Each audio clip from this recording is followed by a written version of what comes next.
Before we get to the listener questions, I do have one quick question to all of you. Just want to pose it real quick. You don't have to get too deep in the weeds here, but now that, speaking of LaMelo, now that LaMelo has inserted himself into the starting lineup because of some injuries and some, shifting of the rotations there, it doesn't feel like he should be taken out of that starting lineup. Let's just say everyone is healthy. All things are equal. What is the ideal starting lineup for this year's Hornets team moving forward? I have an idea, but I think it might actually be different than you guys. So, Div, go ahead. What do you think? Yeah, this is a really hard question. It wouldn't shock me if all four of us had different answers here. I know Spencer's got Biz in his, but yeah, it's playing point guard. Leading the league in chemistry per possession with Biz out on the court. All right, so I will go. I'm going to go a little, I think, unconventional here. I'm going to go with LaMelo, Terry, Hayward, Miles Bridges, and Cody. I think Devontae's game is well suited to being a six-man. I think Malik's great in the role that he's playing right now. I want to just keep him sort of stable in that role. Frankly, I'm just kind of concerned about PJ right now. I did not envision at the beginning of the season a scenario where Miles would make more sense at the four than PJ does. But in my mind right now, I think there's a little bit more upside with Miles being in the starting five. Yeah, I'm concerned about PJ as well, and I have him actually out of the starting lineup, but I do have a little bit of an adjustment to yours. So I'm going to go with the three-guard lineup. It's worked well this year. Devontae Graham, LaMelo Ball, and Terry Rozier. Then you're going to have Cody Zeller at the 5 and Gordon Hayward at the 4.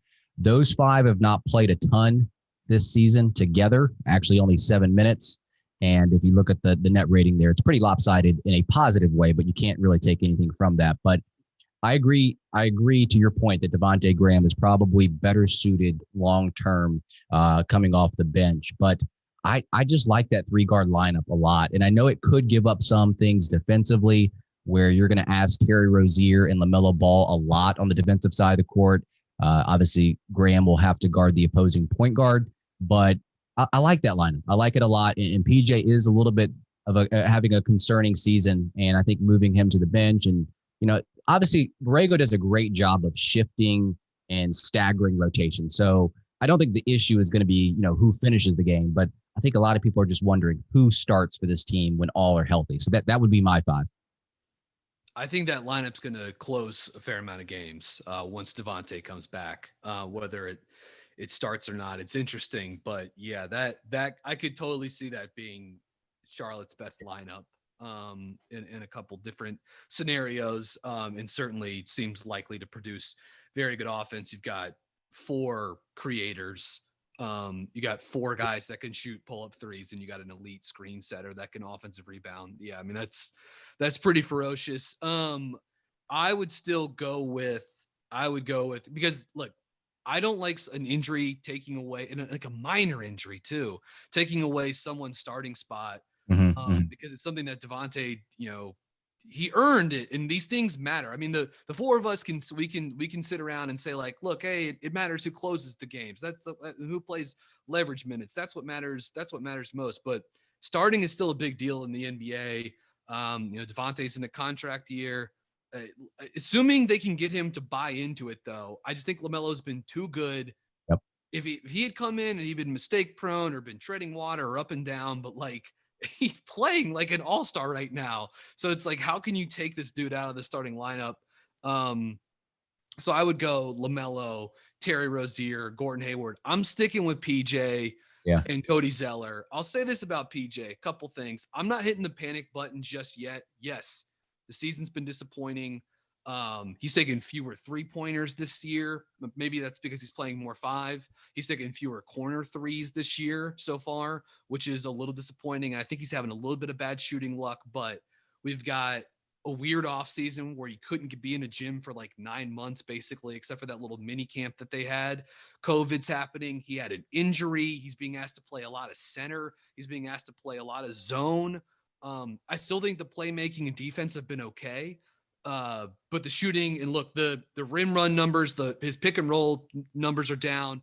Post up numbers are way down from a season ago too. So look, it's not, I'm not like glossing over some of the issues. Like there's some concern, but these are the ebbs and flows you're going to have with a young prospect. He's just 22 years old. Like, you know, he's going to be good for 40 games and then bad for 5 and then okay for 10 and then good, you know, it's going to be, and in the long term, you want something sustainably good. And I think PJ is going to be a starter in the NBA for a long time. But yeah, right now it's not in a great situation, but I would still go with that. And then I would have my bench mob be Devontae Graham, which I think long term, his best role, as I've said on this pod before, is like 6-man gunner, run a second unit offense, cook against second unit defenses, Malik Monk and Miles Bridges. That's a pretty fun 8-man rotation. So that's what I would go with. And then look, another injury is going to pop up or someone's going to get on a cold spell. And then from there, you know, like you move the piece, you know, Devontae can slide back in or whatever. But for now, I think you got to have him beat at 6-man. He's still going to play a ton, you know what I mean, and get possession. And so it's not a huge demotion, you know, but I could see why it's important to be gentle with it too. Yeah, I have the same starting lineup as you, BG. You know, I think that there's no way you can take LaMelo out, which you guys have all said. And the reason that I really want to keep PJ in there, and all great points, Brian. Look, I'm disappointed mostly because he just came in out of shape. You know, part of that, whatever, COVID. The other part, like, you're in the NBA. Figure out a way to keep yourself in shape. He came in out of shape, but I want to keep him in there because I don't want to overstress Gordon Hayward, you know, at the power forward position on defense. And, you know, this guy is, I mean, you know, it feels like we're always one step away from wanting to just put him in a bubble, right? You know, because he's pretty fragile. So I would not ask him to play a lot of power forward defensively. Richie, your lineup though, I think that's the closing line. I mean, that is probably the best lineup the Hornets can get to. No question about it. Yep. So, you know, that's what I would say. I think Terry has just his off-ball proficiency shooting this year. It fits so well with LaMelo. I don't know how you'd bring him. I don't know how you wouldn't start those two together. And to Brian's point, you know, Devontae's he's gonna close a lot of games, especially when he's got it going from the outside. One thing to watch here, though, that I think is interesting, like one way Borrego might be more comfortable with your lineup, Richie, is if Malik Monk could run the second unit, which we've seen him do a little bit at point guard these last two games. Obviously more out of necessity, but if Monk's playmaking like jumps another level here in the next month, like that opens up the entire chessboard for Borrego. If he can trust that guy to run the second or what I would even call a third unit, you know, because if he's got point guard skills that can stick, well, I tell you what, the Hornets they're a problem offensively now. Yeah. You guys keep saying that my lineup is a good closing lineup. Well, I would just keep them in the whole game. So like no subs. I would start them, finish them. Tom Thibodeau sees no problems with that, Richie. Tom Thibodeau would love to employ that strategy.